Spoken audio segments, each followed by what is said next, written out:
कहीं एक पेड़ होगा या चोटी होगी पर्वत की, उसी पर जाकर बैठ गए। और जैसे ही ये अच्छा, जब कोई राक्षस तपस्या करता है तो किसका तप करता है? ब्रह्मा जी का, क्योंकि ब्रह्मा जी बड़े दयालु है ना। भगवान नारायण इतनी जल्दी नहीं सुनेंगे, भोले शायद ना सुने, लेकिन ब्रह्मा जी बड़ी, क्योंकि सृष्टि के रचयिता है, सृष्टि पालक है, तो इन्हीं की तपस्या ज्यादा राक्षस लोग किया करते हैं। तो जैसे ही तपस्या करने बैठा, ब्रह्मणे नमः, ब्रह्मणे नमः, और जब वो कहता है ब्रह्मणे नमः, तो पीछे से जो तोता बैठा था ना एक चोटी पर, वो तोता बोलता है ना, तो तोता क्या बोला? नारायण नारायण। इधर उधर देखा हिरण्यकश्यप ने, ये क्या, मैं तो तपस्या करने बैठा और पहला ही दिन अपशकुन हो गया, ये मेरे दुश्मन का नाम कौन ले रहा है? वो देखा पीछे तोता बैठा है, गया दौड़ करके तोता को भगाया, फिर आकर आसन पे बैठा, ना ब्रह्मणे नमः, ब्रह्मणे नमः, फिर ब्रह्मा जी का जप कर रहा, लेकिन पीछे से तोता करके उड़कर फिर आया, फिर बैठ गया, फिर कह रहा वो नारायण नारायण। तोता नारायण जप रहा है। कहते हैं पूरा दिन उस हिरण्यकश्यप को दौड़ते भागते ही हो गया, उठते बैठते ही हो गया। हिरण्यकश्यप ने सोचा हमें लगता आज का दिन शुभ नहीं है, आज का दिन अपशकुन वाला है, आज अपशकुन हो गया, आज नहीं तपस्या करूंगा, अब कुछ दिन बाद आऊंगा। हिरण्यकश्यप अपने घर में गया, बहुत ध्यान से सुनना, बड़ी अच्छी सी कथा है। हिरण्यकश्यप घर में गया तो हिरण्यकश्यप ने अपनी पत्नी कयाधु को बताया, देवी, क्योंकि क्रोध भरी आंखें थी, दिन भर तपस्या भी नहीं कर पाया। अच्छा, कयाधु पत्नी बड़ी सुशील थी, बड़ी समझदार बुद्धिमान थी और भगवान की भक्ता थी। ध्यान से सुनिएगा मैया, हिरण्यकश्यप की धर्म पत्नी का नाम कयाधु, और कयाधु बड़ी ही धर्मवती थी। वो पति के चेहरे को देखकर पहचान गई, ये संतुष्ट नहीं है, ये तपस्या करने गए थे, जरूर कोई बात हो गई है, आपस में कोई ना कोई बात जरूर हुई है, क्या हुआ है, कैसे पूछूं? तुरंत पूछूंगी तो ये क्रोध में है, कहीं कुछ उल्टा सीधा उत्तर ना दे दें, कहीं मारने वारने ना लग जाए, पीटने ना लग जाए, उल्टे सीधे शब्द ना बोल दें। तो देवी ने एक युक्ति निकाली, कयाधु ने रसोई घर में गई, पति तो कक्ष में पहुंच गया, ये रसोई घर में गई और अपने सेवकों को किनारे किया, बोले आज का भोजन मैं बनाऊंगी, और बढ़िया कड़ुआ कड़ुआ तीखा तीखा भोजन बनाया। राक्षस को भोजन कैसा पसंद है?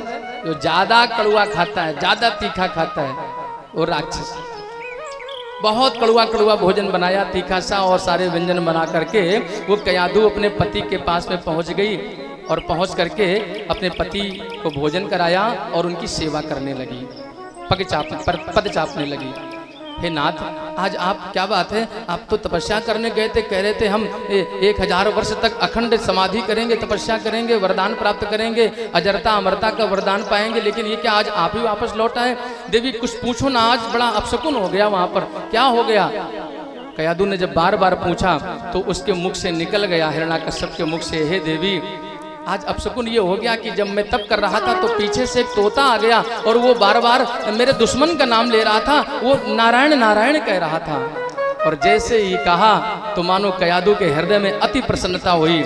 आज चाहे दुश्मन के रूप में, वैर रूप में ही, शत्रुता के रूप में ही सही, मेरे पति ने कम से कम भगवान नारायण का नाम तो लिया है, अब मेरे पति का कल्याण जरूर होगा, मेरे पति का कल्याण हो, ये मन में भाव है। सोचा और इनके मुख से नारायण का नाम लिवाऊं, ऐसा कैसे हो सकता है कि तोता भला नारायण नारायण बोलेगा? कयाधु बोली, नहीं नहीं देवी, सच में मैं जैसी तपस्या करने बैठता वो तोता नारायण नारायण बोलने लगता, मैंने उसको उठा करके भगाया भी, फिर तपस्या की, लेकिन फिर वो नारायण नारायण बोलने लगता। कहते हैं पति जब बिस्तर पर था तो कामांध होता है, और पत्नी के कामांधता में आकर के, पत्नी के बार बार पूछने पर आज पत्नी ने, कयाधु ने अपने पति के इस प्रसंग का लाभ उठा करके अपने पति के मुखार बिंदु से पूरे 108 बार नारायण नाम का उच्चारण कराया।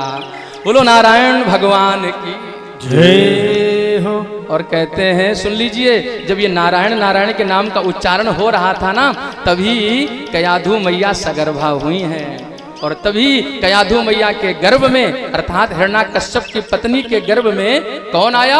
भक्त प्रहलाद जी आए हैं, इसीलिए उनके बेटे प्रहलाद जी भगवान के भक्त हुए हैं। बोलो भक्त प्रहलाद की जय।